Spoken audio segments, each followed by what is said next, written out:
खलीज फारस में धमाके सुने जाने के बाद ईरान पर नए हमलों की मुतज़ाद इत्तलात सामने आ रही हैं। रूसी मीडिया का दावा है कि अमरीकी और इसराइली जंगी तैयारों ने खलीज फारस में पासदारान इनकलाब की 2 कश्तियों पर बमबारी की, जिसमें 4 अमवात की इत्तलात हैं। उधर ईरानी बंदरगाह बंदर अब्बास, जजीरा कशम, सेरीक और जासब के करीब भी धमाके सुने गए।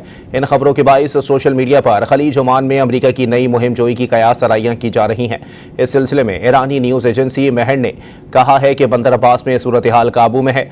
धमाकों के बाद तशवीश की कोई बात नहीं। बंदर अब्बास की बंदरगाह को आबनाए हुर्मस की सरगर्मियों का मरकज समझा जाता है। आलमी मीडिया के मुताबिक अमरीकी फ़िज़ाइया के टैंकर तैयारे ने खलीज ओमान के ऊपर परवाज़ें की हैं। KC-46 तैयारा दूसरे तैयारों को फ़िज़ा में ईंधन फराहम करता है। खलीज फारस में धमाके सुने जाने के बाद ईरान पर नए हमलों की मुतज़ाद इत्तलात सामने आ रही हैं। रूसी मीडिया का दावा है कि अमरीकी और इसराइली जंगी तैयारों ने खलीज फारस में पासदारान इनकलाब की 2 कश्तियों पर बमबारी की, जिसमें 4 अमवात की इत्तलात हैं।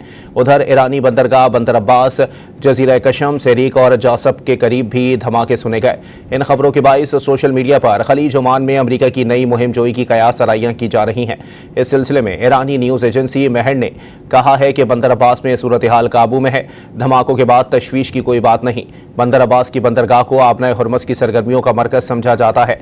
आलमी मीडिया के मुताबिक अमरीकी फ़िज़ाइया के टैंकर तैयारे ने खलीज ओमान के ऊपर परवाज़ें की हैं। KC-46 तैयारा दूसरे तैयारों को फ़िज़ा में ईंधन फराहम करता है।